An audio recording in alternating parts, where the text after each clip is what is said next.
Hey, folks, welcome back to Chris Wyatt Africa. This is Chris in Central Pennsylvania. And today's special feature guest is none other than Springbok legend Joel Stransky. You might have heard of him once or twice. I'm not sure. Maybe if you watch Rugby and Cats broadcasting, or maybe from the business world. But for those of you that got a longer memory, not to make either of us look old, he is actually younger than I am.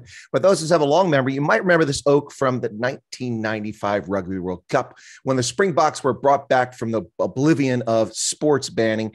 And they competed in less than 3 years. They won a World Cup on the strength of team effort and this gentleman's boot. Folks, none other than Joel Stransky. Joel, Hochandit by a donkey for coming on. How are you today? Chris, good evening. And thanks very much for having me on the show. Yeah, I'm all good. I'm sitting here in just outside Durban, a place called Belito, actually on my father-in-law's farm. And if the signal is a bit bad, I do apologize. It's raining and a little overcast and the weather's not great. But it's wonderful to be chatting all things rugby and chatting to a global audience. Thanks very much for having me. Well, no, it's my pleasure, and it's great to have you. For those who don't know, I briefly had a chance, courtesy a mutual friend of ours, Talon Stanford, to meet Joel at the 2019 Rugby World Cup. It was one of my highlights. It was one of those, I don't want to say bucket list, but one of those key things I wanted to do during that World Cup for the 18 matches I went to. Well, correction, Hagibis stole a match from me. I didn't get the AllBlacks and the Italians. So I got 17 matches in the pool stage. So, but that was one. The other disappointment for me, of course, is we lost Chester just before that. He was debuting his beer out there, and really hoped to go out and have a beer with him. And unfortunately, he passed away just before that, your teammate from the 95 World Cup. Speaking of that, before we get any further, we really do owe it to Springbok legends to point out that the passing of H.O. de Villiers, Henry Oswald de Villiers, who passed away at the age of 76 from the Rugby World. Springbok legend debuted around the time that you were born there, Joel. That's when he debuted as a Springbok and played for a couple of seasons there. And he was a bit of a legend. Hello? So Chris, H.O. was a great friend of mine, actually, and a mentor and almost an older brother. You know, when I moved to Cape Town, he took me under his wing, and I became very close friends with him and his family. And he played a major role in my life. You know, so for him to have passed yesterday, very sad day. He had been ill. He'd had a brain tumor, and it was no real surprise. We weren't shocked or anything, but still a great loss. A wonderful man. You know, the kindest, warmest man you could ever meet. And everyone called him H.O., and him and I referred to each other by our second names. I always called him Oswald, and he always called me Theodore. It's quite a funny relationship, but we always had a good chuckle about it. So he's a sad day for us, but always nice to remember that this great man who will always be very warm in my heart. Well, you know, you say Oswald and Theodore, it sounds like a couple of the old gents sitting in a British theater up in the balcony commenting on a show. Oswald and Theodore, you could have had your own program. But listen, I didn't know that he played such a key role in your life. So my condolences to you on losing a personal friend like that. I mean, the Springbok world has lost a legend, but condolences to you on the loss. As you said, we knew he was ill, and these things unfortunately come. It's the nature of life, but still the passing is difficult nonetheless. So, Joel, very much so. Very much so. There's a lot to unpack today. I've got you for bed, at least until your Wi-Fi dies on us, maybe. So we'll see what we can get into. But you and I discussed this ahead of time. Some things I want to talk about, the state of rugby and specifically South African rugby. Now, before we talk about Currie Cup, what are your thoughts on the United Rugby Championship? I was not so happy with the Guinness Pro 14 booting the Cheetahs and the Kings. And of course, the Kings unfortunately went bankrupt. But I thought that was really unfair, especially the Cheetahs, because they played pretty well despite not having a very successful record. And then they brought in the other teams, and I thought that was kind of unfair. But whatever the case is, I think the inclusion of South African sides, no longer in Super Rugby, but now in URC, is an interesting development. And it's been a rough start to the year, but let's be honest, the Rona has been a big reason for that. And the tour, the teams coming to South Africa, that was all messed up, and the schedule's all screwed up. So just some of your thoughts on URC. What do you think of it? Is it promising for South African rugby? Is it a good thing? What are your thoughts? So I have mixed thoughts on the whole thing. I did love Super Rugby. I did love having the teams like the Crusaders and the Hurricanes. When the Reds were strong, New South Wales, the Waratahs. I did love the fact that we played against these top sides week in, week out, and I thought it was great for our game. But realistically, the timelines don't work for us. For us to be having games at 5 a.m. or 9 o'clock on a Saturday morning when everyone's, the kids are playing school sport. on a Saturday morning. The timelines were tough, and for the players to travel across that side in particular, very difficult for them to come here for 2 weeks, tough for them. But most importantly for our players to go there for 4 weeks on a tour. It's very difficult to go and be successful in a tournament like that. So I can understand the greater move to the URC. I can understand it. It does make financial sense. It's pound-euro based revenue as opposed to dollar. It works on the timelines. It's easier for the players.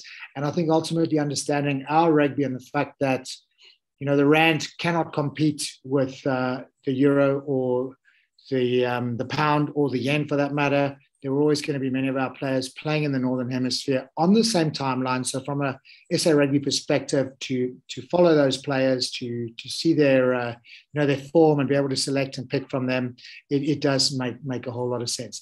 I did feel a little bit for the Cheetahs and the Kings. But having said that, this is a professional era and we have to understand the financial ramifications. The Cheetahs are a tiny little union in the central part of South Africa. They don't get big crowds. They're not a real revenue generator. The Kings have really battled. They too have not generated revenues. The teams that play in the Vodacom United Rugby Championship have to be financially stable, have to be financially strong. And I think the 4 teams that are playing there now are exactly that. Have they settled well? Have they adapted quickly? Probably not. Will they in the next couple of weeks? I do hope so. And I think in time, they will become a force. And, maybe not so much this year, but I do think in the next year or two, you'll see 1 or 2 of those South African teams dominating and being on the top of the table up there with the likes of Leinster and Munster. Well, and you've kind of opened a topic I was going to bring up later, but let's just bring it up now. And that's difficulty. Listen, I mean, you're a professional sports player, professional athlete. You know that there's a narrow window, and of course, you were there at the beginning of the official professional era, not back in the days of good old boys paying people under the table in Europe. But anyway, we won't get into that historical rugby. But in the official beginning of the professional era, you were there at the beginning of that. And honestly, it's you only have a short amount of time. You don't know if you're going to get a career that goes for 2 or 3 years, or you're going to be like Victor Matfield and play till you're 75. You just don't know if that's going to happen. So you've got to make the best of it. And one can hardly blame players for going to Japan or to Europe or to France where the money's at, so that they can make a good living for themselves and their family and build something so they have something later in life. And you just can't do that in South Africa. The money isn't there, unfortunately. So the money isn't here to sustain that many players, and I think that to your point, we only have enough funds generated by television income, because there is some ticket income that will come back when COVID goes away. That there'll be sponsorship and there'll be suite sales and there'll be advertising, but the huge bulk of the money that comes into the game of rugby union comes in through broadcast rights, and that money is not enough to sustain 6 or 8 or 10 professional rugby teams. It's enough to sustain maybe 4. And then bear in mind, you have to sustain with the money that comes in, maybe another 10 amateur teams or semi-professional smaller union teams. You've got to sustain the development of rugby at junior level, at schoolboy level, at club level. So there's a lot of money's got to go a huge distance, and I don't think we understand that. That there's probably not enough money to do that. Having said that, though, all our teams now in this country have salary caps. Pretty much like they do in the UK, and we saw Saracens go through dramas around the salary cap a couple of seasons ago. Leicester are being investigated at the moment. It's probably a good thing in terms of limiting how much you can spend, but it does mean that, to your point, that a lot of our top players can go earn a great living overseas. They can set themselves up for life in a way where they either have time to maybe study while they're playing professionally, or they have time to at least go and learn and then buy a business or start a business, or at least have a career after rugby, as well as put enough cash aside to hopefully, I think 1 or 2 of them will probably not have to work again. But rugby doesn't play like cricket and the IPL or professional football, the Premier League. It doesn't pay that much, and particularly with the salary cap. So the guys have to think right now. They have to think about setting themselves up and looking forward to tomorrow and the thereafter, because they are going to battle to find work after rugby. When you put 12 or 15 years into one career and you have to all of a sudden switch careers, there's only so many coaching jobs. There's only so many commentating jobs. You have to find a job outside of rugby. Absolutely, 100%. I agree with you on that. And that's the thing. For years, I've said. Now, of course, I'm sure you're familiar with the history of rugby in the U.S. A lot of people aren't. They think it's new in the U.S. It's not. We've had rugby for a long time here. It's just that it was a club level sport and a university level sport at best. It was never professional, and we didn't even have a national side until the early mid '80s. In fact, when I became, I think you were quite intrigued by me when Talon mentioned that I've been a Springbok fan since like '82, and it's like, how is that possible? Well, we didn't have a national side, and I'm a historian. I was at university, so I started looking, and I'm like, wow, I'm interested in Southern Africa, and South Africa's interesting. The Springboks have a proud heritage, so I'm going to be a Springbok fan. Of course, the first question I got is, what are you, a racist? I'm like, what? It's rugby. Let go. Please stop. Anyway, but it was the same thing when I started learning Afrikaans. And, of course, my response to that was, racist. You do realize that the majority of people speak this as a first language are not white Afrikaners, right? You do realize that, huh? Anyway, so yeah, you got to explain yourself. But so there was no side here, and so I became a Springbok fan back in the day. But USA Rugby is I've always made the argument for the last 20 years that if rugby union wants to explode, now that's an odd description, a verb, adjective, because rugby union is growing. It's the fastest growing team sport around the world. Before Rona hit, I don't know the current status. Nobody's telling us those things these days, but this has been a sport that's been growing by leaps and bounds. Germany is becoming a more seasoned national team. Yep. And, it goes on and on around the world. Hong Kong, the list is endless. And so, but I've said to really make the impact, and I'm not being egocentric here or being, pro-American, but the reality is this: the largest media market in the world, the most lucrative dollar market to make money off of sports is the United States. And if rugby union wants to make it, it's got to have a splash in the United States. It's got to make it. Major League Rugby, we can talk about that in a little bit. If you want to talk about that, I'm happy to talk about that. That's finally here. We have professional league now. It's fifth year.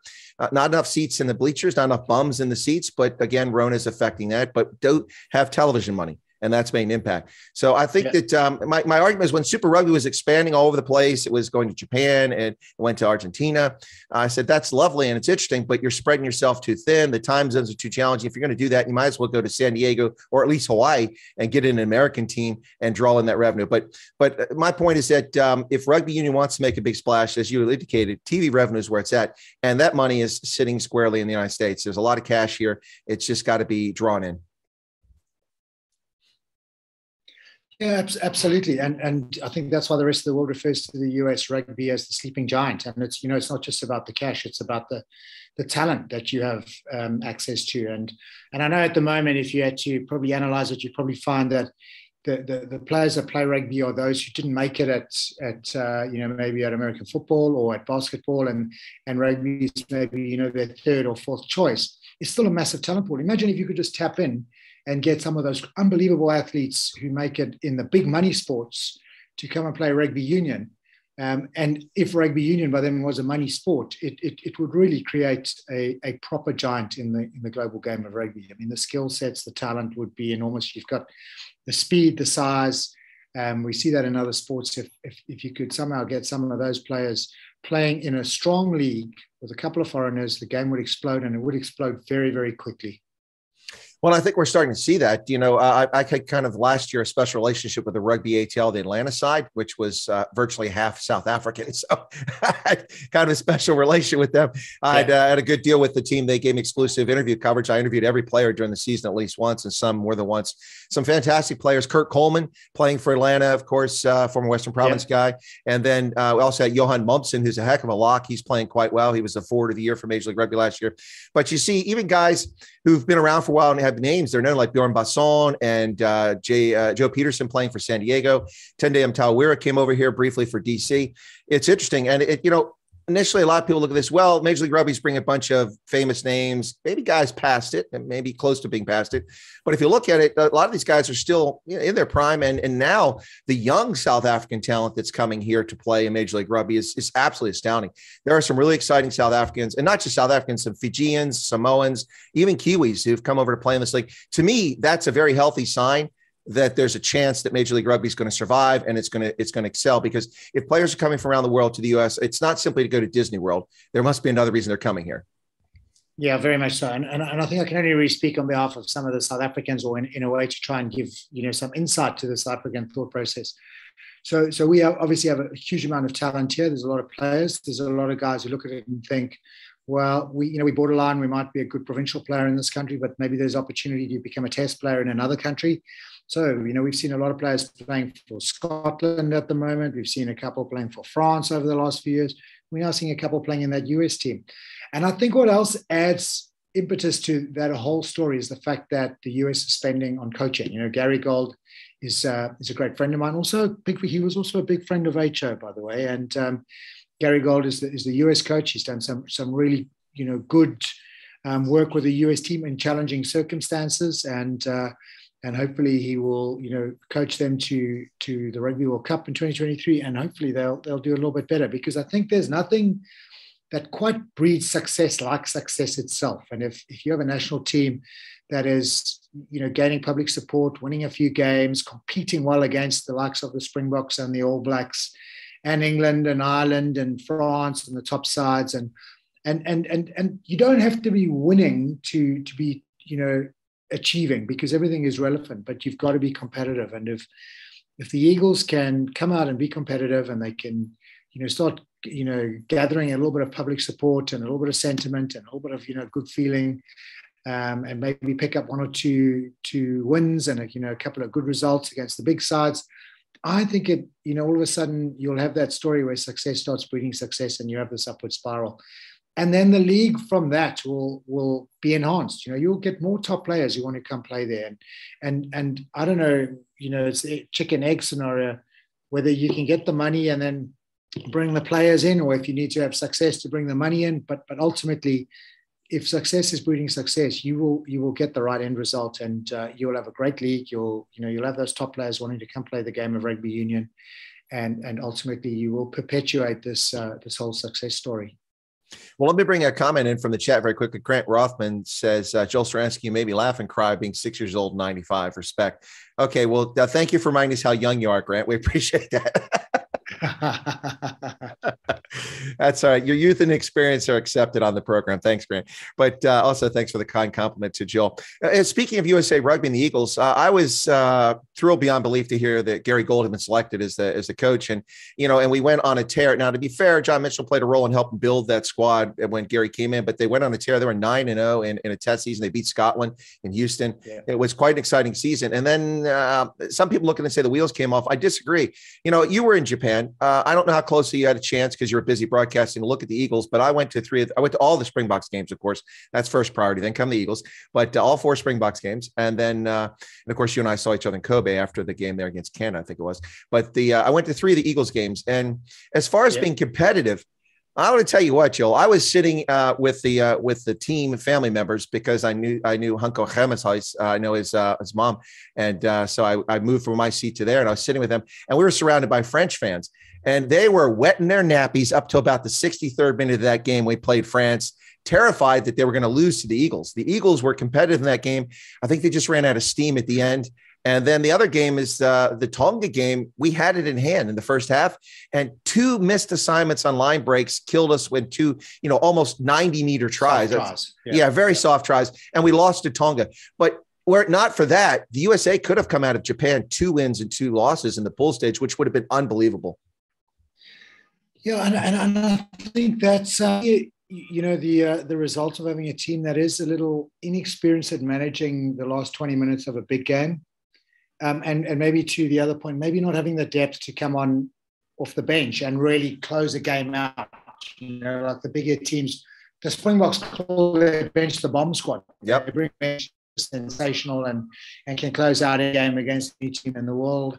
And I think the US probably lack a little bit of depth there. And maybe in those games in particular, we're a little naive in the last 20 minutes. I think Tonga discipline let them down as well, if I remember correctly. There were a couple of disciplinary issues and just, maybe a couple of pivotal penalties they gave away at the wrong times. But to your point, there is so much potential there. There is so much good that should have and could have come out of that hopefully will manifest its future. That you did right. This is a team that can go on and grow. That will learn to win those big games at some point. I always have this. I always believe that winning and losing, for that matter, is a habit. And once you learn the habits and you learn what it takes to develop that habit, that's a habit that stays. which is why teams go through form. You get on a losing streak and that becomes a habit. And I think this is a USA team that at some point will pick up that win and they'll go, this is what we did to pick up the win. We know how to do it. Now we'll do it again. And those games that they maybe should have and could have won will be games they did win and should have and deserved to win. Absolutely, I agree, and that's the key. The depth, I think, was the problem. Also, it's always a question of fitness. But for a World Cup, a team should be fit. But so I don't think that's an excuse there. But you see it, teams that are there, and then they just kind of lose it late in the game because they're not necessarily fit. But it's a nice thing to have in your pocket if you're Rossi and you've got a bomb squad where you make replacements, and the team not only is as good as it was with the guy going off, but sometimes even better with the fresh legs coming in, who are as talented or more talented than the guys that went off. I saw that this past weekend with Rugby Atlanta. Alex Maung got a brace, at hooker. He got 2 tries. And then Marco Janssen van Rensburg came in, and that was no knockoff. That was a step up. They played even better with him there. So it's nice to have that ability. We don't quite have that depth here. But to your point, Joel, I would say that for USA Rugby, we are now entering that stage where kids are growing up with rugby, where they get that ball when they're 6 or 7 years old, and it's a rugby ball, not a basketball, not a football. That's begun to happen. And when that transition goes with a generation of kids who grow up with the sport, the USA will be unstoppable. We will be scary on the pitch. I guarantee it. There's no doubt about it. We saw it in other sports when the USA wasn't involved. We actually had a decent national men's soccer team for a while. They're abysmal now, but that was a consequence of nobody played soccer in the 60s or 70s.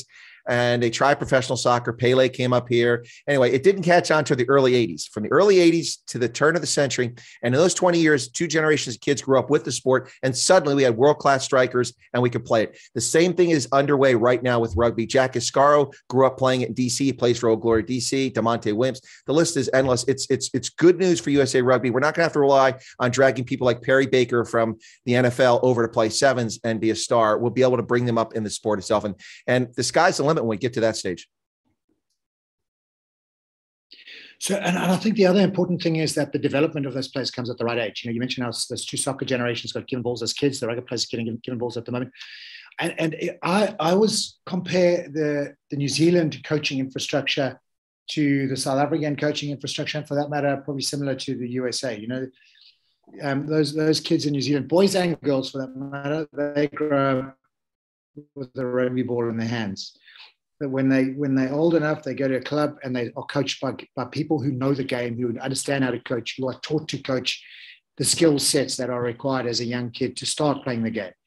And those basics are instilled in the kids at a very, very young age. And with the basic skill set comes the basic mentality as well.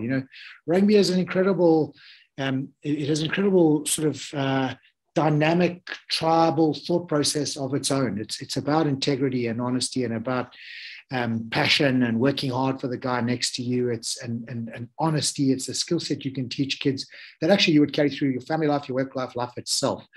New Zealand teach those basic skill sets. I think in South Africa, why we've come unstuck at times in the last few years, because a lot of our kids grew up with a soccer ball, to your point, and maybe not with a rugby ball. When they got to that age where they should have been taught the basics, they were being taught maybe the biggest guy carries the ball and not how to pass the ball.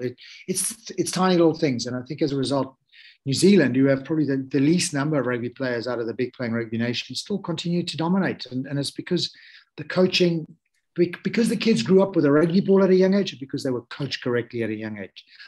So if those kids in the US are now growing up with a rugby ball in their hands, that's great news. Now you want to see them, parents and teachers being taught how to coach those kids, the basic skill set, the right skill set at the right young age that prepare them for rugby at an older age.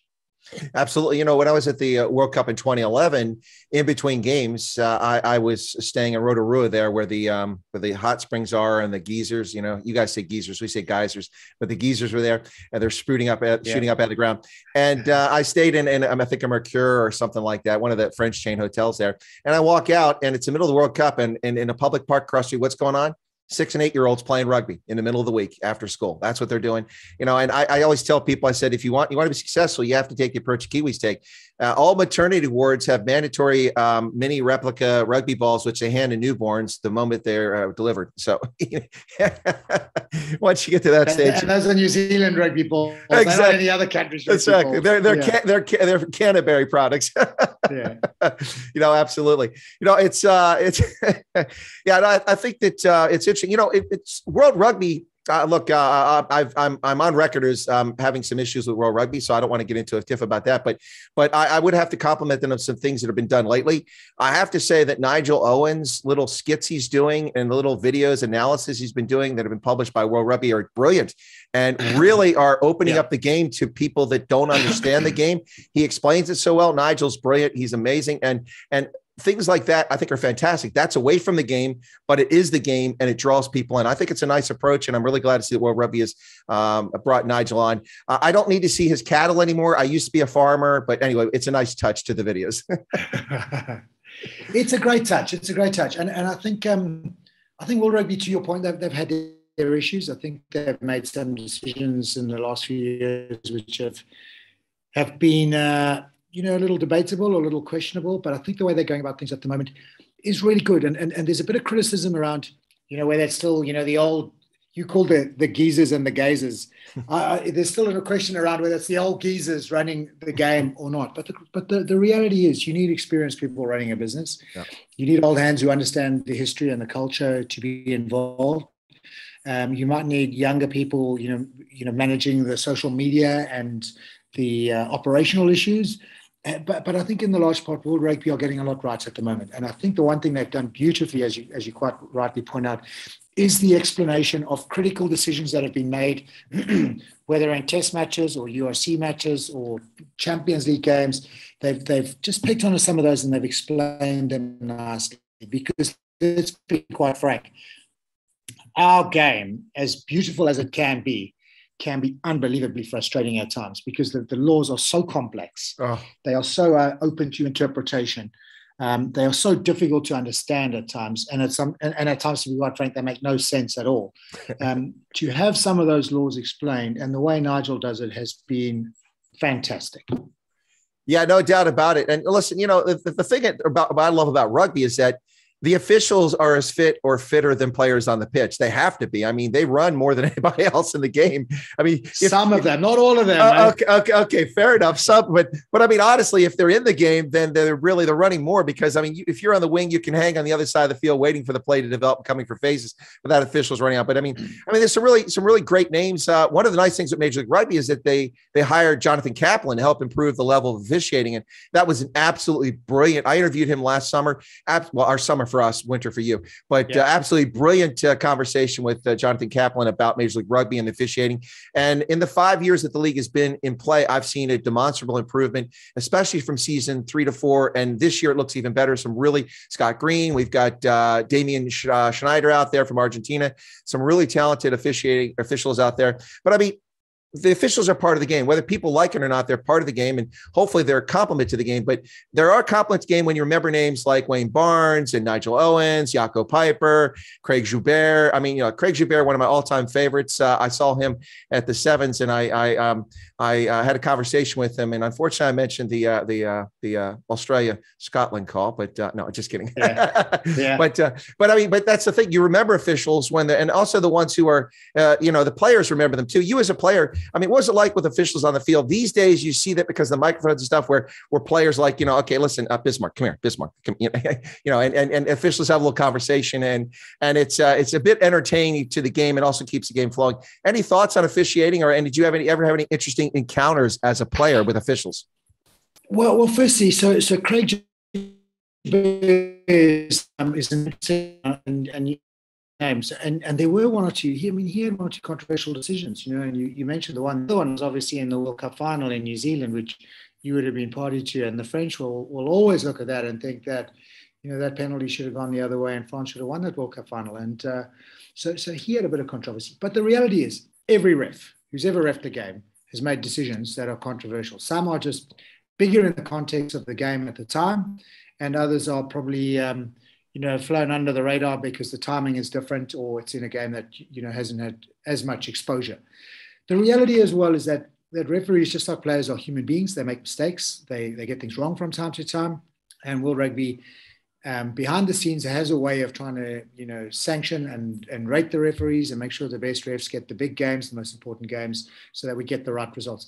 The other thing I love about what World Rugby has done is they've brought in the TMO in a way where we try and get the decisions right. Does it always work? Absolutely not. Does it take time every now and then, and too much time? For sure.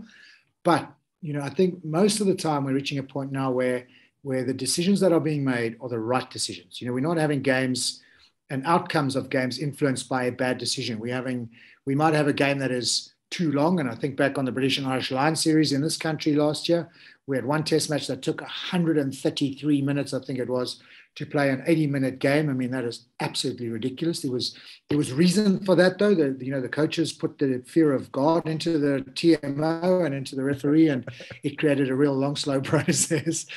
But for the major part, I think we're at a point in the game where you've got the likes of Nigel Owen doing little video clips explaining the game. You have a structure in place for the TMO's involvement to make sure the decisions that are made are the right decisions, that tries are awarded when they're scored, and where tries are not scored, they're not awarded, where there's foul play issues are being reported and sanctioned.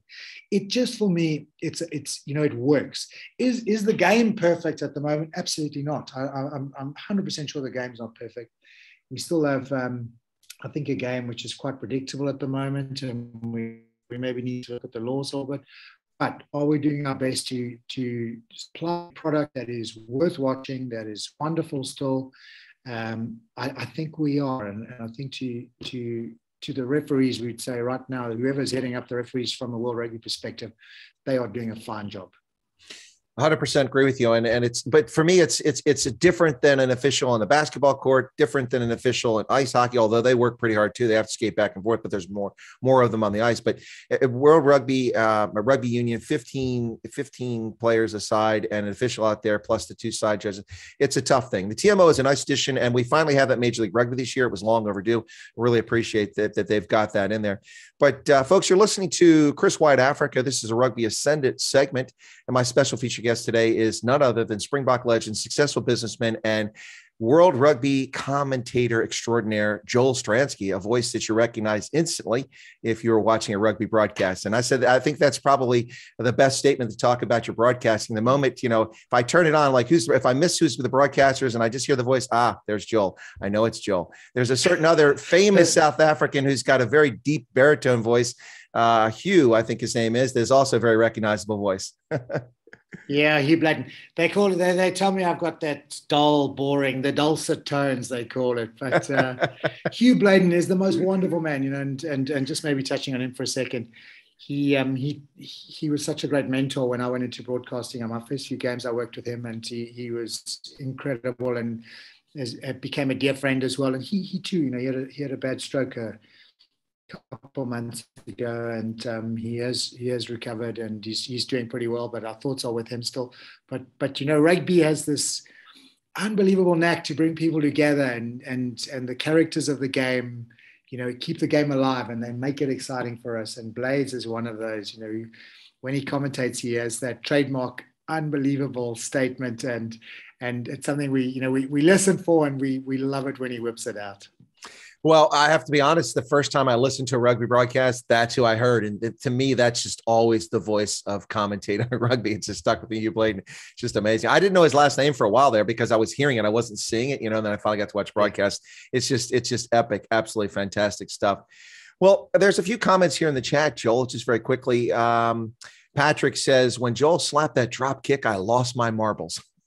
I think a lot of us lost our marbles that day, for either temporarily or for some time. It was a very special day for us in our country, and it was one of those days. I think if you look back on history, there were certain things that happened that where you were. It was like, if I think back on important days in my life, aside from my personal things, those iconic moments in the world where you sort of think back and where I was on that day, the night Princess Di died, when the Twin Towers went down. For us South Africans, it was Rugby World Cup 1995. It was such a big moment for us not so much, well, on the field as well, but certainly off the field with Nelson Mandela and with us as a nation, at a tipping point. The leadership that he showed in and around Rugby World Cup just ensured a peaceful transition into democracy. It was a very, very special time for us. Absolutely. I no doubt about it. I agree with you. There's certain points in life where you'll never forget where you were, what you're doing. For me, some of those moments in life are the moment that my mother came out of the house and told me that Elvis Presley had died, because I knew Elvis as a child. I used to wander around Graceland, and he was a really good guy. I mean, whatever happened in his life the last few years with, his health and such, but he was a man. So I'll never forget that. When the Challenger blew up, I know exactly. I was cleaning my rifle in the day room in Germany, just came back from the range. I'll never forget that. I was watching it happen live. It was heartbreaking. And of course, 9/11, things like that. Yeah, I'm with you. It's those moments stay with you forever that aren't your personal moments, but the poignant moments in the timeline of life. Really interesting stuff. Now, I've got to ask a question here from the audience, Joel, because Henk Klopper is here, and Henk is in my connection extraordinaire. He's been so helpful in getting me connected to former Springboks like yourself, Springbok number 592, if I'm not mistaken, that's your number. But getting me connected to former Springboks and other players. He helped me get Victor Matfield and others on. So Hank's question is, please ask Joel which Rugby World Cup winning team's Springboks team was the best. Ooh, well, there's three choices: 95, 2007, and 2019. All right, Joel, you're on the spot. Which of those three Springbok Rugby World Cup winning teams was the best? I mean, I'm surprised you could even ask that question. You should know that 95 was the best team. I didn't ask the question. My audience did. No, so I think the game of rugby union is very difficult to compare across different age categories or different eras, because the game changes and there's interpretations in the law, and there's many little innuendos that make it tough. Plus, there's timing, So I think if you look back on our rugby playing nation at the actual physical attributes of the team, 95, we were a great side. We were a great side, but we played a brand of rugby that was probably more defensive. Mm-hmm. We kicked a lot. We didn't really run the ball all that much.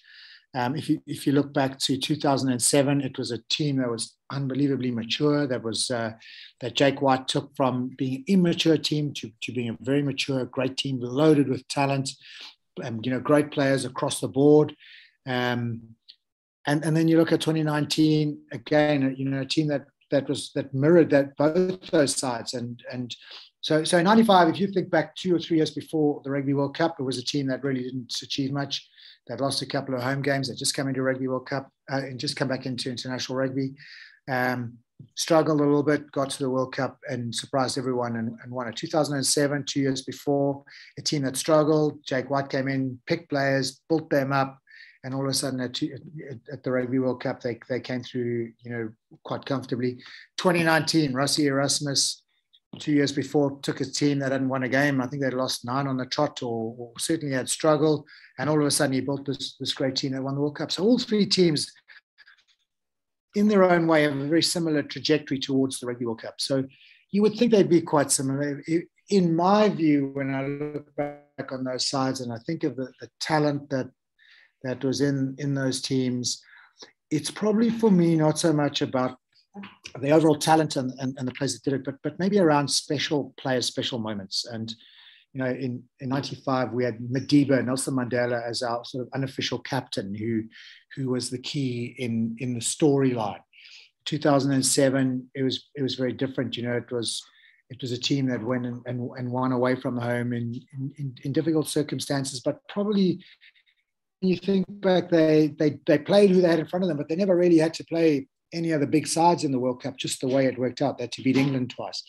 For me, 2019 was dominated by Siya Kolisi. And, you'd have to go some distance to find a man as great as Siya Kolisi. He is one of the inspirational characters, right up there with Madiba, coming from a real, poverty-stricken background. When he was growing up, he didn't know whether to have his one meal a day before school, so he could concentrate at school, or before rugby training, so he could train hard for rugby. And to have come through and achieved what he has achieved, to be our captain of the World Cup winning team, so the AllBlacks come back and having to beat the home side Japan to beat Wales and to then have to beat England, who everyone thought would win it easily. That is just a sensational World Cup achievement, and to be the leader of that team is incredibly special. So which team is best? I think they're probably all are quite similar, but for me, when I look back, it is Sia, the human being, that stands out. Oh, that's an excellent analysis. Thanks for that.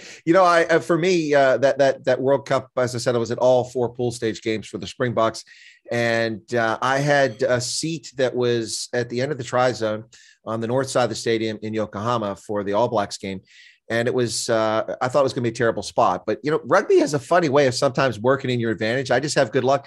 Most of the game was played right in front of me, including when Cheslin Colby had that breakaway and nearly scored that try. I think he ran like 50 meters, 60 meters. That for me, that World Cup, one of the faces of it was Cheslin Colby. He was fantastic, really great player. Exciting to see him break out in that World Cup. But the depth, as you talked about, we talked earlier about the bomb squad. The Springboks just wore everybody down, except the AllBlacks in the first game. They didn't wear them down. It was a little bit different, but they really wore people down. That bomb squad was something else. When Rossi first took over, the first test match they played was in DC at our Third World Stadium, RFK. It's falling apart. I was at that game, rather disappointing crowd of 25,000. It should have been so many more, but I was at that game, and all these debutantes were out there getting time. And I'm like, what do you do? We want to win this game. And I should have thought about it. Rossi had a plan. He was trying to get guys experience on the pitch, and it worked. It wasn't worried about wins. He was worried about building a team 2 years from now. And that was, I think, a very strategic vision, and it paid off. And we see it once again. But it is interesting. You mentioned, Joel, I think most people don't recognize that each Springbok William Webb Ellis Trophy winning team has gone from the nadir, a very low point, 2 years prior, and then become the world champions. That's absolutely amazing. I think that's a tribute to Springbok and South African rugby. Well, I think it's a tribute to the tenacity of the South African mindset. I would guess. We've always had a huge amount of talent in this country. We just churn talent. If you see the schoolboys that are coming through the system. Earlier today, we have a competition called the Varsity Cup. I was watching a game between a university that should never, ever be competitive, really. Small university from the Western Cape playing against one of the big universities from Potchefstroom, just outside Joburg. It was a sensational half that I watched, a couple of unbelievable tries. The talent we turn out in this country is just sensational. But what we have here in maybe even in sub-Saharan Africa, because it's not only us, if you think of Zimbabwe and we lovingly call them the Zimbos, and their mindset and their ability to survive and thrive, and the tenacity that they show, the determination they show, I think it's something here in the southern, it must be in the water here in Southern Africa. It's just something that gives you that ability to step up when the chips are down and deliver something special. And the rugby players have shown that. I think there's nothing more dangerous than a wounded Springbok or a wounded South African sports person in any sport. And the Springboks have shown that. They in 1995 we were the rank underdogs. The only time anyone ever. 2007, Jake came in and no one gave us any chance. In 2019. To your point, Rossi had a plan. Rossi came in and he just, in that team, you would know the Afrikaans word, a spirit, a gees, that was just, it just defined the team, who they were, how they went about things, the tenacity, the determination, the grit they showed. And that was a team that, even though they lost that game against the All Blacks, and they lost that game, by the way, in about 6 minutes. The All Blacks scored those 2 tries in 6 or 7 minutes, and it just changed the whole game. That World Cup campaign was a really good World Cup campaign. Aside from those 6 minutes, it was a team that were under pressure after losing that did what was required when they when it wasn't. They kept really the epitome of this attitude. Folks, just a reminder there, we're having some difficulty because Joel's connection is not the best on Wi-Fi. He's out on a farm, and so he's back now.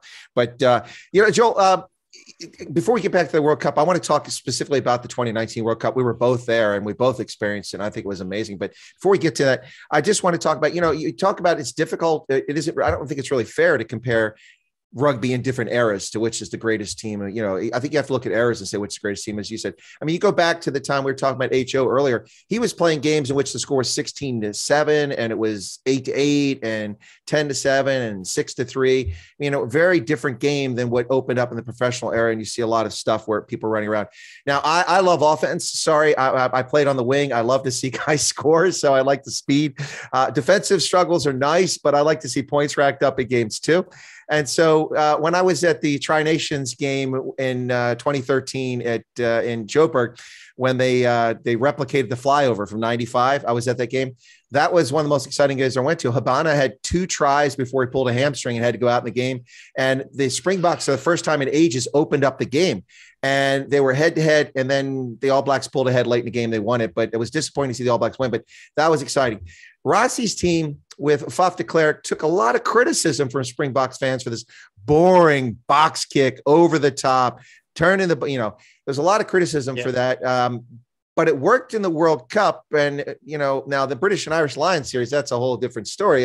It worked there too. But let me tell you, I was able to catch up on a lot of my sleep watching those contests last year in South Africa. You and me both. So the first thing I would say, back in the eras, and you touched on HO and the tighter games that they were in the past. I think firstly, when you look back that far, the teams came together maybe on a Wednesday before a test match. They had very little time to prepare. They didn't have TV to study the opposition. They just went out and played. Probably more errors, tougher. Less time to prepare and less time to think about, great attacking structures and any structure for that matter. If you think of the game now, the one thing I would say is that the laws of the game have encouraged a conservative approach. The laws of the game have encouraged teams, to try and milk penalties, to kick for the corners, to maul and get another penalty, and get a penalty try or kick the 3 points. And Rossi just exploited the laws of the game. In 2019 at the Rugby World Cup, you're 100% right. He played the most dire game plan that you can ever imagine. If you thought you were, catching up on sleep for the rest of us who wanted to see the skills and the talent of those great players coming to the fore, we too were critical. We too were saying, for heaven's sake, stop kicking the damn ball away and keep it in hand a little bit. We've got so much, pace and strength and so much skill out wide. Let those guys have a go, play the game the way it was meant to be played. But at the end of the day, coaches and teams are defined by success. And it was a plan that worked. It was a plan that at the end, the Springboks are the 2019 Rugby World Champions. And so it's a plan that nearly didn't work because Wales nearly game plan in that semi-final. And then if you think back to the final itself, we did actually move the ball around a bit. But it was a game plan that worked. And it's not pretty, but it's damn effective and it's very difficult to beat. And in many ways, it plays the laws and the way we played were great for us as South Africans. We are big and powerful. We are strong. We do have a great physical presence. It's a game that we quite naturally and for a game that We still got you, Joel? I'm still there. You have frozen a little bit. Yep. Sorry. Yeah, no, that's okay. It's just the connection.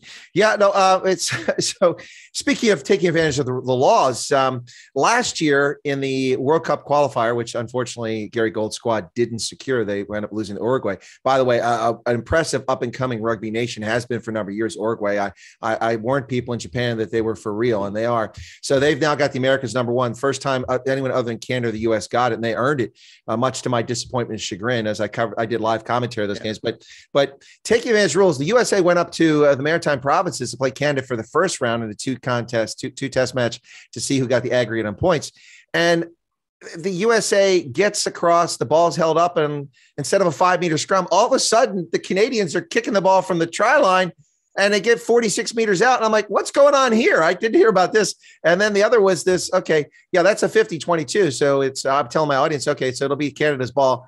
What? The U.S. is on a line out. What's going on here? Okay, let me say. Okay, so I saw that. Now, I am not a fan of the held up and going back, and I'll explain why. Because oftentimes, even with a TMO, it's impossible for an official to determine if a player genuinely got the ball down correctly with pressure, because there's bodies everywhere, and you may have scored a try and you can't see it. I think it's unfair to punish an attacking team for that. Now, I get why World Rugby did it. They're trying to open the game up. They think repeated, scrums and phases right there gets boring. I get it, but I think that's a pretty harsh thing to do. Now, the 50-22 rule, at first I was just shaking my head going, what's going on here? But I like this now. It really opens up and forces the team to play defense. What are your thoughts on the 50-22 and the other law that changed it for the held up in the try zone? Any thoughts on that? So firstly, I like the concept of the 50-22 because it's not really designed to say if you kick a good kick, you get the line out. That is just a consequence of the design. It's designed to say if you are open to conceding in that area, conceding lineouts, you're open to conceding tries from mauls, you're putting yourself at risk. So what you have to do is you have to defend it, which means you got to have players back defending a good kick. What it means is if you've got those guys back defending a good kick, it means there's less players in the defensive line, which means from an attacking perspective, the other team will try and find a bit of space. It encourages you to play a more attacking brand of rugby, and actually it encourages you to kick less and play more, which sounds completely like a moron talking about the game, but it is one of those anomalies of the game. And if the defensive team stand up flat, you're going to kick it and you're going to win those 50-20-22s, and you're going to maul and maybe score some more tries. So it for me, the thought process there is quite smart, and I think it is actually working quite well. I'm quite neutral about the goal line dropout, and I like the idea that if you kick it in there and you kick one or two little attacking kicks and the opposition ground it, they got to kick it out from there, not from 22 meters out. I like that thought process. When you held up over the line, there is a part of me that says it is so tough to defend your goal line when the other team are on the attack and they have the advantage of knowing when they're going to pick up and when they're going to drive, and you've got defenders spread and they can all of a sudden have two men and then a third man driving you over the line. If you do hold them up, it is a sensational effort, and maybe you should be rewarded. Maybe the reward is that you don't have to sit on your goal line and defend another scrum or another pick and go and be camped down there until someone makes a mistake. Maybe it is saying, let's reward you for that great defensive effort and let you kick the ball downfield and give you a bit of respite. I understand your point where you say, if you're on attack and all of a sudden you try and desperately to score and get over the line and you are held up, you shouldn't be punished and have to start from, Frans Steyn's kicking the dropout. You shouldn't have to start from 60 meters back again. It's a fair point, but there's a part of me that says if you go around the corner and you attack that zone all the time and eventually you held up, maybe the defensive team should be rewarded. Maybe they've done something good to deserve a little respite. Spot on. I agree with your assessment 100%. And to be clear, my position on that rule is that I think it's great to reward a defensive team. I mean, some teams are really put a lot of effort in, a dozen phases, 20 phases, they hold up, they manage it and they hold the player up. That's brilliant defensive work. You should be rewarded for that. I don't have a problem with that. The problem is that, as I said, there are times there's so many bodies in it, you can't see clearly. The guy may have scored. Yeah. And because the TMO can't see it, because the official couldn't see it, he went to TMO, then you're penalized when you actually scored a try. And then that's the harsh part of it for me. So I guess I think in the end, I might come around to your view. By the way, Nate Osborne, the Kiwi who coached New Orleans last year, he also agrees that he likes that. Not that you're neutral, but he likes that rule. I might find myself shifting more to that position, liking it over time. It's just when I first saw it, the first application of instantiation of was USA scored a goal and they didn't get it because the official didn't see it. So they got so I was not happy. That's got a better law that I want changed. So here's one for you to think about. Okay, go ahead. So here's the thing. So if you didn't get the goal line dropout in that situation, you get the opposition or the team that are on attack get an attack scrum. So now they are dominating and they are physically stronger and they're trying to get over the line and them up, and you're under pressure already. And now all of a sudden, their reward is a scrum. If you battle in that scrum, and here's really where it comes into play, the scrum goes down. You get your prop or whoever's collapsed the scrum, more than likely one of your props, he gets sent to the sin bin. Ooh. So now you under pressure on the scrum, you're already taking, a bashing. And what happens? The law says, hell, you're the weaker team. Let's make you weaker by sending one of your best players off. So you send your best, I don't know, loose head or tight head off. He gets sent off. So what do you got to do? You got to substitute one of your flanks or a winger or someone for your second best prop. And he comes on. And now all of a sudden, you're under pressure already. And the law says, hold on. Not only were you getting hammered already, so we gave the opposition a scrum to hammer you more, off one of your players. So now you've only got 7 against 8. Now the laws are going to say, let's hammer you even more. And then when you under pressure, they give a penalty try against you. For me, there's some anomalies more in that situation than in any other situation. Anyway, I agree with you. No, we don't digress. It's a fantastic conversation. I agree with you. That's somewhat unfair to say the least. There's some more comments here from the chat. Somebody said Nas is boss. Hank Klopper. Yeah, Hank, just an update there, Hank. I have written to Nas. I've not heard back from him.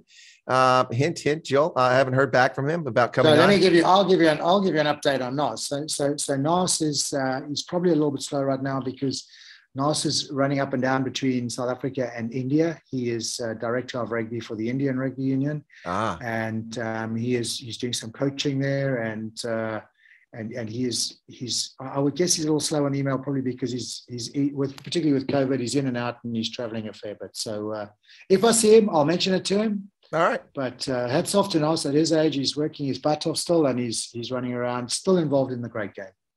Absolutely. And I had no idea he was working with India. That's to be a fascinating angle to talk about that if I get him on the channel, just to talk about what's going on in India, because it's always great to talk about how the game is growing and where it's going. All right, let's shift quickly to Japan 2019 when World Rugby, I'm a dinosaur. I prefer IRB, the International Rugby Board. I prefer that designation. Yeah. This World Rugby is like, anyway, whatever. That's what it is now. But when World Rugby took a flyer on Japan several years back and awarded them the World Cup, some people are scratching their head. Now I wasn't, because I'm a historian and I'm a fan of the game. I'm like, you got to take a look at Japan. It's a serious rugby nation, and this is a brilliant opportunity to do something. Take it to Asia and do something. If you're going to take it to Asia, that's the place to go. My take, and then I'll get yours. You were there as a broadcaster and a commentator, and so you attended the games in the booth and had interaction with officials, with players, with host nation folks, everybody. I went as a fan, but also was there as a journalist writing stories for it. I missed my calling. I should have started my YouTube channel on rugby back then. I'd have had 500,000 subscribers from the World Cup, but I didn't do that.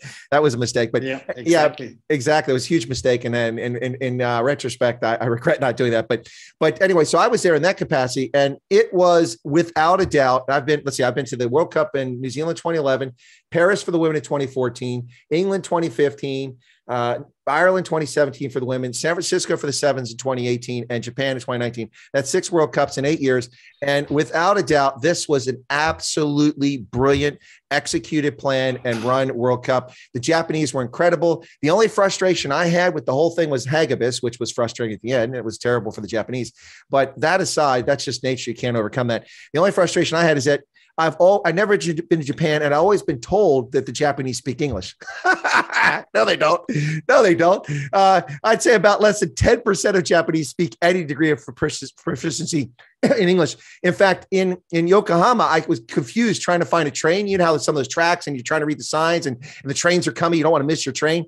And I ran into a young man. They always want to help. They're wonderful people. And he came over to help me in Japanese, and he didn't speak English. Yeah. So I said, parlez-vous français? He's like, well, bien sûr, français, c'est pas de problème. And I'm like, okay, so we communicate Japanese and American in French, and that's how I got on my train. but it was an absolutely brilliant World Cup. What are your thoughts on Japan in 2019, Joel? So I loved it. I had almost 8 weeks in Japan, and I was very, very lucky. For the first 4.5 or 5 weeks, I worked for World Rugby and did a whole lot of pool games. I worked for the broadcast with Talon, and that's where I got to know Talon and spent a lot of time with him. What a great guy he is. I'm a huge fan and a big friend, and privileged to regard him as a friend. He's a wonderful man. A lot of time. And then from there, I moved into the Springbok or the Super Sport camp, and spent 3 weeks the knockout stages with Super Sport. So those 4.5 weeks, we traveled. We were mainly in the south, a lot of time in Kobe, a lot of time in and around those southern cities, Osaka and Fukuoka. It was wonderful. I took my bicycle I rode everywhere. I rode up into the mountains. I went places no South Africans ever been before, no rugby man's ever been. It was incredibly special. Then 3 weeks in Tokyo, just unbelievable. To your point though, not a lot of English, but the Japanese are, and in my mind, and undoubtedly the most respectful nation the most helpful nation you can meet, the most well-mannered nation you could ever meet. When they left the stadium was spotless. When the English or the South Africans or any other nation left the stadium, there was a mess. The Japanese picked up everything. It was just an environment that is clean and polite and friendly in every single way. It was a World Cup that was incredibly special. They came out and supported every game. I think from a broadcast point of view, the timelines were probably a little tough in some parts of the world, but I think for the whole, it was a sensational decision by World Rugby or RB at the time when they made the decision, whatever the naming convention was. It was a great decision. I would love to see the next radical World Cup host decision be the US. Mm-hmm. And I think that will help propel rugby in the US, help promote the game, help promote the league. It'll be great for the game.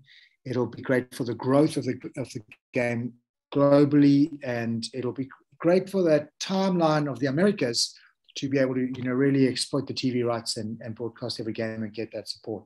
So I'm hopeful that World Rugby will make another one of those decisions soon, and that we'll hopefully be coming to the US, to your neck of the woods. We'll be drinking beer in your bar, watching rugby together, laughing and smiling and enjoying the great game in your homes.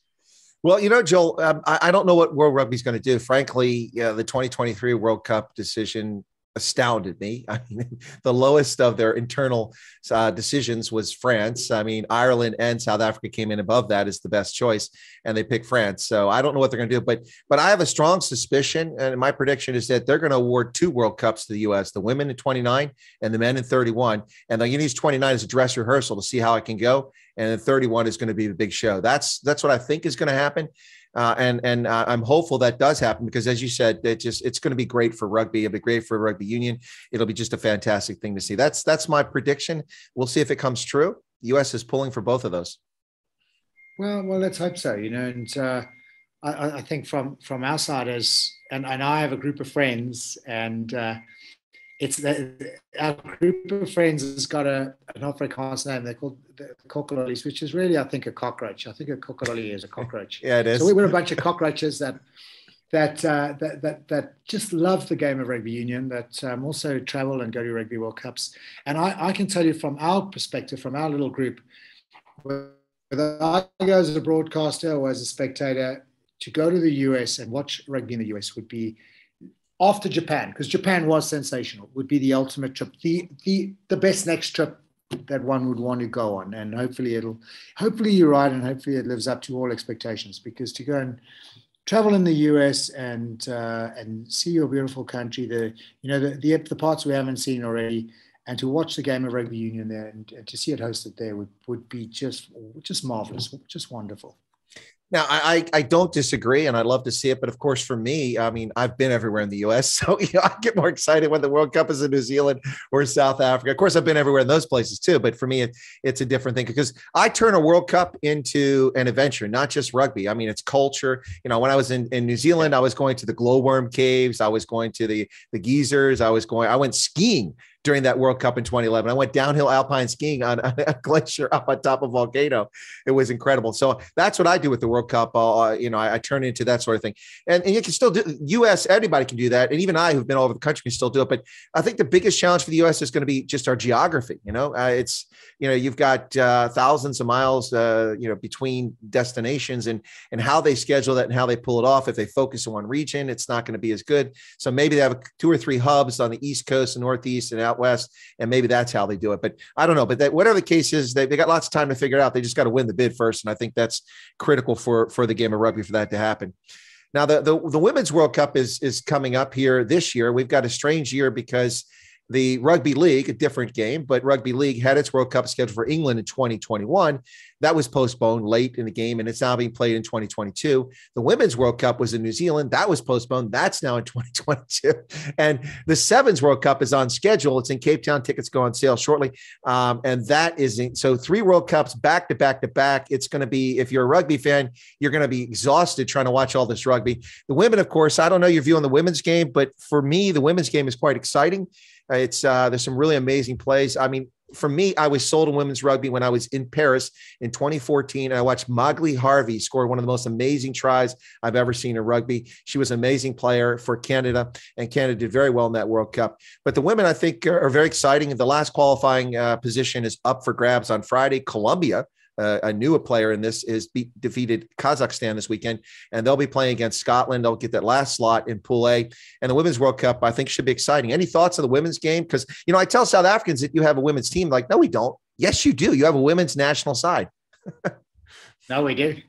We do. And unfortunately, our girls have battled. They've not really delivered. But it is, I think in this country, it's quite a new game. It's not a particularly popular game just yet. But it'll grow. Hopefully it'll grow, and hopefully some of those really talented ladies who are playing netball or playing other sports at the moment will switch over and play rugby. I'm really looking forward to the World Cup this year. I think it's in New Zealand, if I remember correctly. And yes, it is. It should be a great World Cup, and I think the big games will be massive games. You know, if you think about the really strong teams, you know, the likes of New Zealand, France. You know, you might find one or two of those UK-based teams coming in there. The Canada, the big games will be sensational, and I'm looking forward to that. What I've loved in the last couple of HSBC Sevens series tournaments has been watching the ladies more so at times than watching the men, because the men's, as much as, and I say this is really, I should be careful what I say, because the South African team, the Blitzbok, are dominated and have won 40 odd in a row now, which is just sensational. But you don't see me complaining. See some of the smaller teams, to see some of the smaller teams doing well, and in particular in the ladies' sport, to have watched the last couple of tournaments, the likes of Poland, you know, Ireland, a couple of games, Russia, and Ireland doing so well, Russia, yep. Germany in the men's game. You know, for me, that's been incredible to see the growth of the game. And this Ladies Rugby World Cup, or this Women's World Cup, will be exactly that. It'll be an opportunity to grow the game. It'll have a full TV following here. I know we as SuperSport will be broadcasting every game with full build-ups and obviously you know, analyzing. We'll be considering it on the magazine shows, and I host one of those magazine shows. We'll definitely be chatting about it. So it will be a massive growth spike in world rugby, particularly for the ladies' game. The other thing, and we as South Africans, we are useless when it comes to understanding rugby league. We had a rugby league team for about 3 days, and they disbanded it and got rid of it. And it was a real shame, because it is the form of rugby union, or the form of rugby, with no real scrums. They have a scrum, but it's really just it's just a formality more than anything. Check the block. They don't have, they don't have these cumbersome mauls. They don't, the ruck is not competitive. It's a very quick game. It's if you've got 5 opportunities to use it, and then really most teams kick it away in 6, because else you turn it over anyway. It's for me, it's a game where I loved. When I was coaching rugby union, I watched a lot of rugby league to learn about set plays, and about attacking plays, and about the ball behind and the ball in front, and running lines and angles. It's a game of really detailed running lines and angles. And I think the Rugby World Cup this year, the Rugby League World Cup, will be for many people very spectacular. It'll be, a lot of big hits, a lot of great scores, a lot of tries, a lot of running rugby. A lot of skill involved. It'll be spectacular to watch. Absolutely. Well, listen, folks, I'm going to take a few questions from the chat here quickly, because we don't want to overstay our welcome here. We're running up against the time here with Joel. He's been very kind with his time. But Joel, a couple questions very quickly here, if I get you to address it from the audience. One was Richard Lemmer wants to know, who was the scariest South African you ever played against? Do you know what was quite interesting? I asked that question the other evening of Lukai I said to him, in that squad that won the 2019 Rugby World Cup, who is it that you were most scared of, particularly at training? Because, guys in the games, everyone gets feisty and gets upset. Who are you most scared of at training? And he said, because I thought it would have been Eben Etzebeth. He said, Bongi Umbanambi. He said at training, he is a madman on the field in the matches, and he's a madman on the field in training. Through my career, the guy I was probably most scared of was,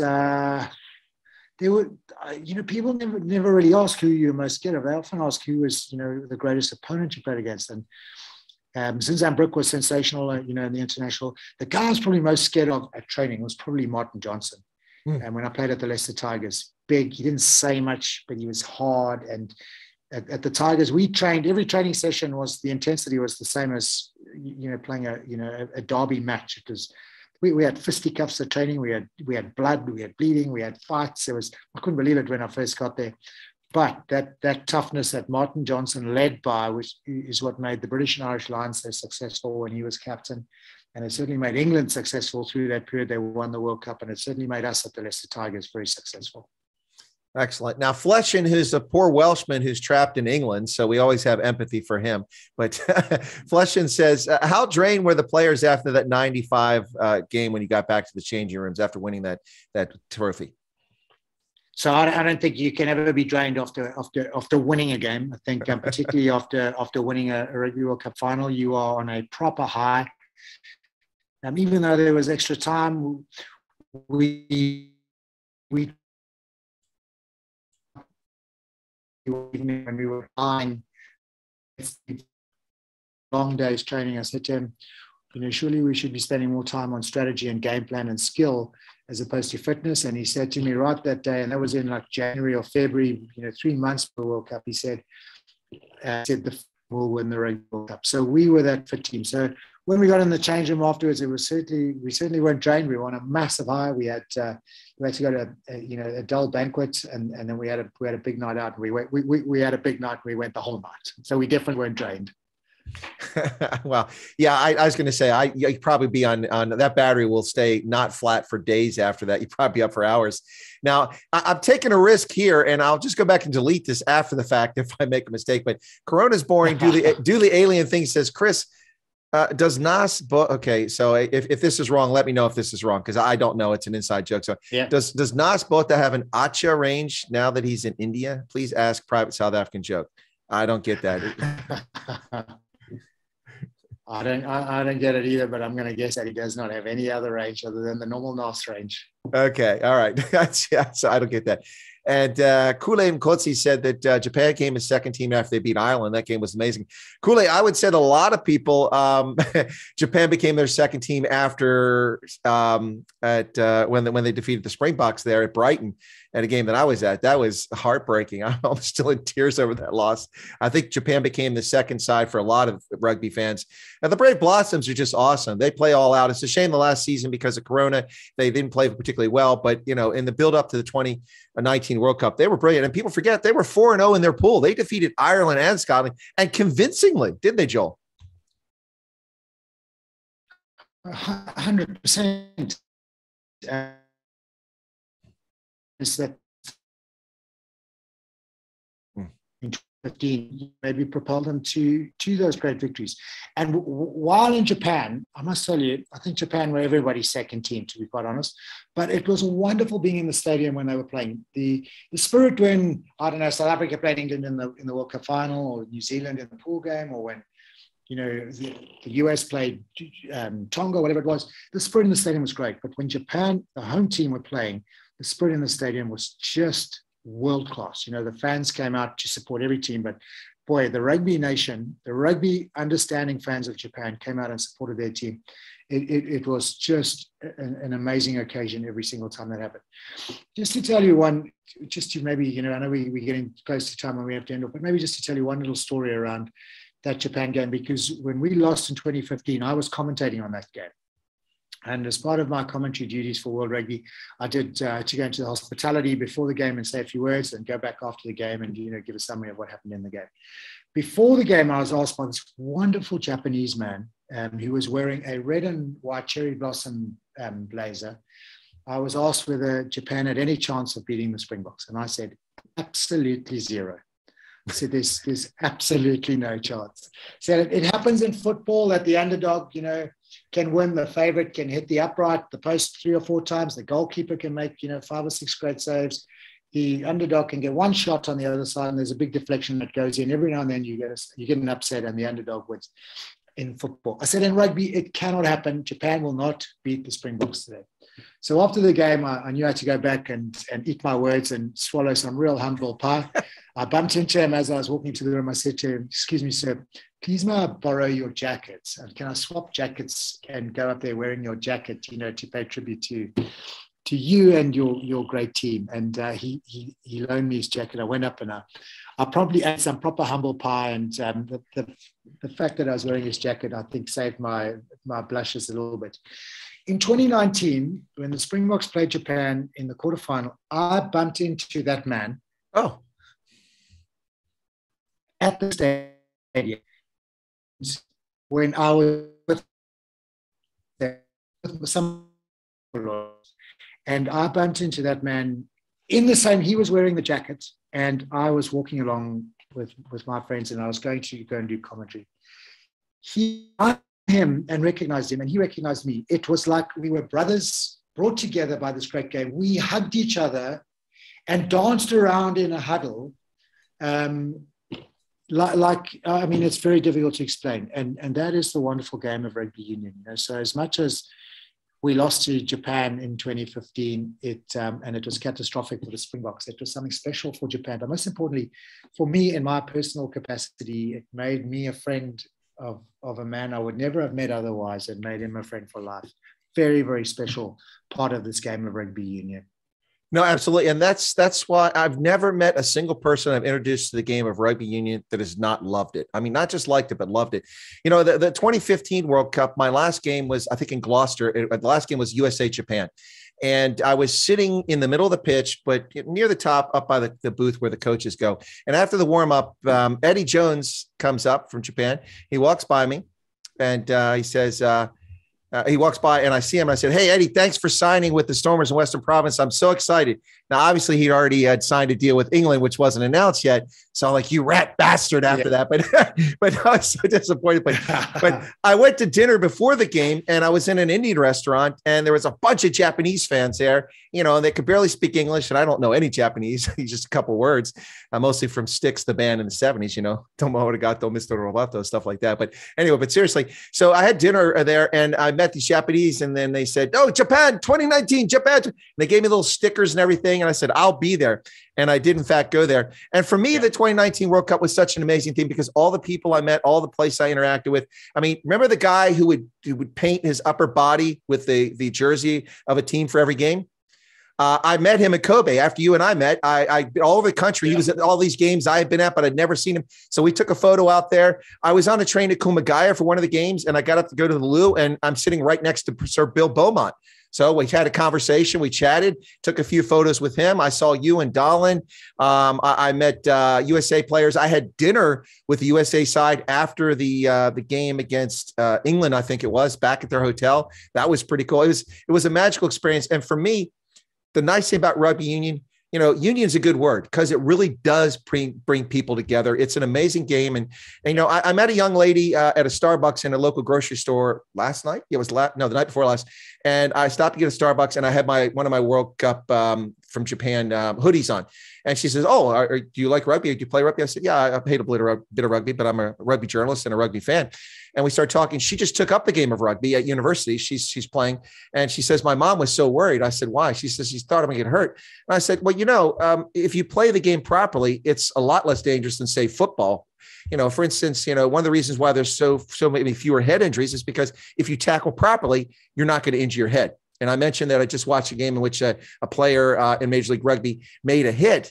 And he made it properly, but just caught the bad angle, got a bit of a stinger, but he recovered. Whereas in football, people are diving there with those helmets and attacking people, and it's so much more vicious. Rugby is taking head injury much more seriously than NFL. And if you play the game properly, so I said, tell your mom that if you play the game properly and you play it fair and you don't cheat and play dirty, you're going to be a lot safer than you are playing, say, soccer or something like that. You get a lot more injuries in soccer than you do in rugby. Anyway, but it's a game that brings everybody together, and that's what I love about it. So much about it there, Joel.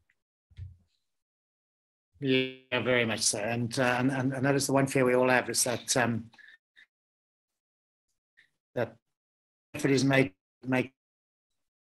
we want all the kids out there to be playing, boys and girls, and we want the game to grow still. So let's hope that continues. All right. With that, listen, I'd like to thank you. And hey, I'd like to get you back on when you're in civilization and you have a data connection next time, so we don't get the we'll get you on there. But it's a pleasure. And look, it was once again, it was a real pleasure getting a chance to meet you in Japan through our intermediary there, Talon, who's a friend of both of ours. And thanks a lot for all you do. One of the questions earlier that people are asking is, are you still involved with South African Rugby Union? I'm not aware that you are, but you are involved with Super Sport among your other business things. But you don't have a role with South African Rugby Union right now, do you? No, Chris, I don't. I have a number of businesses, or an interest in a number of businesses, and that keeps me busy by day. I moonlight on TV still with Super Sport, so there's no time. There's no time for anything else, to be honest. I am still a very passionate rugby man and a huge supporter of South African rugby, and that will never change. Well, yeah, I'm right there with you, brother. But Joel Stransky, rugby legend and successful businessman, fantastic commentator. I'll give you, Joel, a chance. Anything you want to share with the audience, just as a closing, maybe an anecdote or just, anything you want to say. This on my news program, it's usually a political topic. So usually somebody wants to say something, but I don't know, maybe just about the game, kind of get people excited, or something you might want to share. No, so I don't have anything to share really. I just I apologize for the Wi-Fi connection at times. It's not always stable here on the farm, and we're on the farm at the moment with my father-in-law, and hopefully the Wi-Fi will be a little bit better tomorrow. We move back down to our apartment on the beach in the next few weeks. And I'm a commuter. I work in Joburg and live here on the coast. It's a wonderful life, but most importantly, I still get to experience rugby people. I still get to watch the game and enjoy the game. And it is always nice to meet and chat to ardent rugby fans, whether they are Springbok supporters with a Bok flag in the background wearing their Bok tracksuit top or jersey, or whether they are rugby fans from anywhere else. It's a very, very special game, and we're all very privileged to be a part of it. Well, thank you, Joel Stransky. Bye-bye, Donkey. Appreciate it. Also, a member of one of the Hall of Fames for sport. That's well done on your part. But thank you so much. You're welcome on the channel anytime. We're happy to have you back. And I'll probably reach out and try to get you to come on again at some point. But thank you very much. Have a lovely evening. It's evening there. And be safe. Thanks a lot, Joel. Thanks very much, Chris. Thanks for having me on the show. Look forward to next time. All right, folks, thanks a lot for tuning in. This was epic. I really enjoyed the conversation with Joel Stransky, rugby legend, South African Springbok number 592. I hope you enjoyed it as well. It was a distinct pleasure to have him on. Please be sure to share this link with folks. Let them know about the interview, because a lot of people apparently weren't aware of it. Thank you for your comments and your questions. I did my best to get to most of them. It's a pleasure to have you guys join me. Take care of yourselves. And this was pretty awesome. Thanks a lot. Also, we got the update on Nas. He's involved in India. I didn't know that. That was interesting to discover. Really, a really interesting conversation. My apologies again for the connection. That's the internet. Sometimes, as he said, he had a little bit of trouble there with the connection, but we did our best, and we soldiered on, and I hope you enjoyed it. Thank you all so much.